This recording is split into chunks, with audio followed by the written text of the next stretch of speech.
हमारे देश के वित्त मंत्री निर्मला सीतारमण द्वारा पेश किया गया केंद्रीय बजट 2026-27 आम नागरिकों के लिए कई बड़े बदलाव और नई सुविधाएं लेकर आया है। प्रधानमंत्री नरेंद्र मोदी ने इसे 2047 तक विकसित भारत की ओर एक ऐतिहासिक उड़ान बताया है। दोस्तों, आज जो पार्लियामेंट में केंद्रीय बजट प्रस्तुत किया गया और हम ये एनालिसिस कर रहे हैं आम जनता के लिए इस बजट के मुख्य हाइलाइट और इसके जो महत्वपूर्ण बिंदु है वो क्या क्या है। ठीक है, हम सुबह से लेकर अभी तक जो है वही चीज़ को देख रहे हैं और जो टीवी में बता रहा है वो समझ में आ भी रहा है और समझ नहीं भी आ रहा है, लेकिन हम आपको जो है बहुत ही सरल तरीके से समझाने की कोशिश करेंगे, इसका एनालिसिस करेंगे।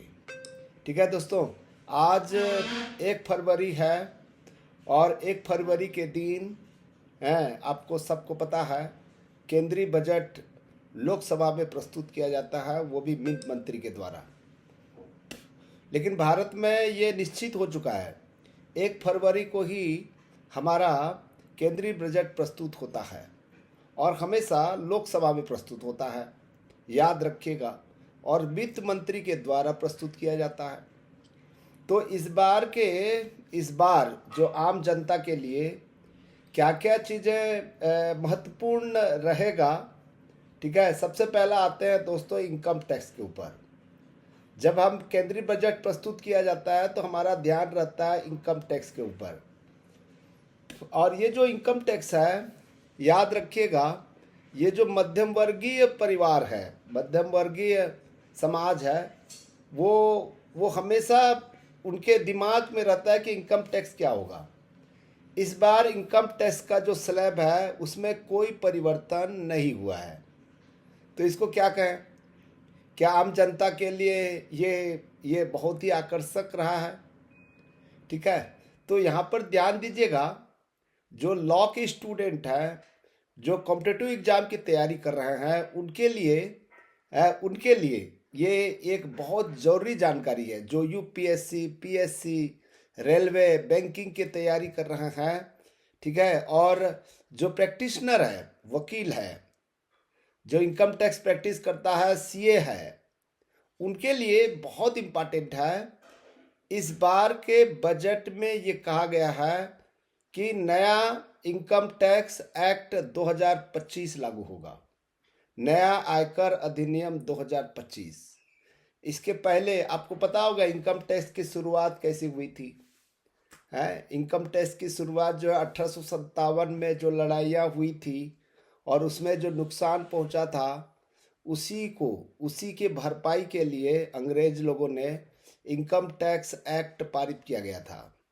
ठीक है, और ये जो 2025 का जो नया इनकम टैक्स एक्ट आने वाला है वो 1 अप्रैल 2026 से, ठीक है, याद रखिएगा, ये 6 दशक पुराना कानून है, वो बदल जाएगा और आयकर अधिनियम 2025 प्रभावी होगा। सबसे पहली बात। दूसरी बात, 50% कम सेक्शन रहेगा। इतना लंबा चौड़ा एक्ट है, उसमें 50% जो धाराएं हैं उसको खत्म कर दिया जाएगा। ठीक है, नए कानून में नियमों को सरल बनाया जाएगा, जितने काम का चीज़ है उतने ही, और लगभग 25% जो धाराएं हैं उसको हटा दिए गए हैं, जिससे टैक्स भरना आसान हो जाएगा। ठीक है, तीसरा पॉइंट इसमें जो है टीडीएस रिफंड में राहत होगा। जो हम लोग टीडीएस साल भर का जो फॉर्म 16 के अंतर्गत आता है, ठीक है, तो उसमें जो है टीडीएस हर चीज़ का टीडीएस होता है। जहाँ जिस कंपनी से या जिस सरकारी संस्थान से आपने पैसा प्राप्त किया है तो उनका विवरण प्रस्तुत होता है। ठीक है, तो उसमें टीडीएस जब आप जो इनकम टैक्स फाइल रिटर्न करेंगे, तब मान लीजिए आपका पहले से कटा हुआ है 10,000 रुपया कटा हुआ है और जब रिटर्न आपने फाइल किया वो 6,000 रुपया वास्तव में आपका इनकम टैक्स लग रहा है।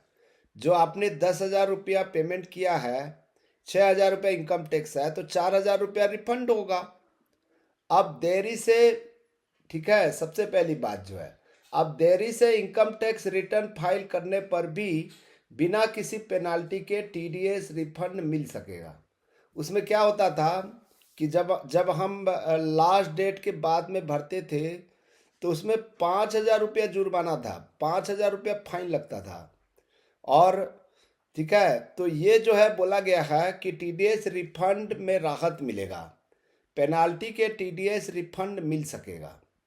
ठीक है, फिर कहा कि सिंगल टैक्स ईयर होगा। हम क्या होता था, जो व्यापारी वर्ग है, सरकारी कर्मचारी हैं, हर 6 महीने में, 3 महीने में वो जो है एडवांस पेमेंट करता था। एडवांस, जैसे सरकारी कर्मचारी के लिए, ठीक है, दिसंबर में आपका जो है एडवांस जो लम सम कितना पैसा जा सकता है, कितना पैसा, ठीक है, मुझे कटाना है, तो ये एडवांस पेमेंट करना पड़ता था। ठीक है, तो इस बार कहा गया है कि सिंगल टैक्स ईयर होगा। असेसमेंट ईयर की जगह अब केवल एक टैक्स ईयर होगा, जिससे कन्फ्यूजन कम होगा। हालांकि टैक्स स्लैब या दरों में कोई बदलाव नहीं किया गया है। ये इनकम टैक्स से संबंधित हो गया। दूसरी बात यहाँ पर हम ध्यान देते हैं स्वास्थ्य पर, जो है स्वास्थ्य के ऊपर जो है ये बजट जो है फोकस किया गया है। दवाएं जो है सस्ती होगी और बेहतर इलाज हो सकता है। ठीक है, किस तरह के दवाई जो है सस्ते होंगे? कैंसर की दवाएं। ठीक है, सरकार ने कैंसर और दुर्लभ बीमारियां, जो रेयर डिसीज कहते हैं, कि दवाओं पर कस्टम ड्यूटी माफ कर दी है। याद रखें, कस्टम ड्यूटी ही माफ कर दी है, जिससे ये जीवन रक्षक दवाएं आम लोगों के लिए सस्ती हो जाएगी। अच्छा, इसमें जो डायबिटीज, बीपी का जो दवाएं हैं वो कम हो सकता है। ये बड़ी राहत है, क्योंकि आप सब जानते हैं कैंसर को, तो कैंसर हर घर में नहीं है, लेकिन कैंसर का इलाज जो है बहुत महंगा है।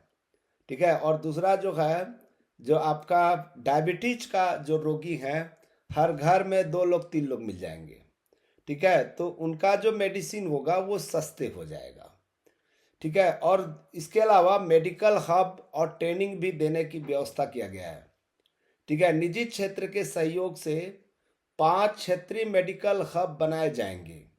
साथ ही अगले 5 वर्षों में 10 अलग अलग क्षेत्रों में 1 लाख प्रोफेशनल को ट्रेनिंग दी जाएगी। ये बहुत अच्छी खुशखबरी है। ठीक है, कि इसमें जो है, जो युवा साथी है जिसमें इंटरेस्ट दिखाते हैं, उनके लिए ट्रेनिंग प्रोग्राम चलेगा। अब हमारा जो है, याद रखिएगा कि पहले जो है, पहले, ठीक है, वो रेलवे बजट अलग से, अलग दिन प्रस्तुत होता था, पृथक से प्रस्तुत होता था, लेकिन यूनियन बजट में ही अब जो है रेलवे बजट भी प्रस्तुत होता है। तो यहाँ पर रेलवे में सफर होगा तेज और आसान। ठीक है, अभी 7 हाई स्पीड रेल कॉरिडोर बनाया गया है। ठीक है, कहाँ कहाँ से लेकर कहाँ कहाँ तक चलेगा? प्रमुख शहरों को जोड़ने के लिए 7 नए हाई स्पीड कॉरिडोर प्रस्तावित है, जिनमें मुंबई से पुणे जाएगा, पुणे से दिल्ली जाएगी, दिल्ली से वाराणसी जाएगी, इस तरह से। हैदराबाद बंगलुरु होते हुए पुणे हैदराबाद शामिल है। ठीक है, नया है ये फ्रेट कॉरिडोर भी बनाया गया। पश्चिम बंगाल दानकुनी से गुजरात सूरत तक एक नया समर्पित फ्रेट कॉरिडोर बनाया जाएगा, जिसमें माल की आवाजाही तेज होगी। अब हम चौथा चीज है, एजुकेशन और यूथ लोगों के लिए क्या है, कोई भविष्य की तैयारी है, तो यहाँ पर शिक्षा में बेटियों की शिक्षा के लिए, ठीक है, बेटियों के लिए हॉस्टल की व्यवस्था किया गया है। और उसमें जो साइंस, टेक्नोलॉजी, इंजीनियरिंग, मैथ्स के जो स्टूडेंट्स होंगे, उनकी पढ़ाई करने के लिए उन छात्राओं के लिए हर जिले में एक गर्ल्स हॉस्टल बनाया जाएगा। ठीक है, दूसरा चीज है कंटेंट क्रिएटर लैब्स भी बनेगा है। ऑरेंज इकोनॉमी जिसको कहते हैं, ऑरेंज इकोनॉमी नाम सुने होंगे। ऑरेंज इकोनॉमी भी क्वेश्चन पूछा जाता है, ठीक है, के तहत स्कूलों और कॉलेजों में कंटेंट क्रिएटर लैब्स बनाई जाएगी ताकि युवा भविष्य की नौकरियों के लिए तैयार हो सके। अब इसके अलावा यूनिवर्सिटी टाउनशिप की भी व्यवस्था, जो औद्योगिक कॉरिडोर के साथ में 5 यूनिवर्सिटी टाउनशिप स्थापित की जाएगी। अब पांचवा चीजें जो है सोना चांदी है सस्ती हो जाएगी, ठीक है। सोना चांदी जो है, जो रेट बढ़ा हुआ है वो कम हो जाएगा, सस्ता, सोना चांदी सस्ता हो जाएगा। बजट की देन ही सोने और चांदी की कीमतों में भारी गिरावट दर्ज की गई, जिससे आम खरीदारों को फायदा हुआ है। चांदी की कीमतों में 9% तक की कमी आई है।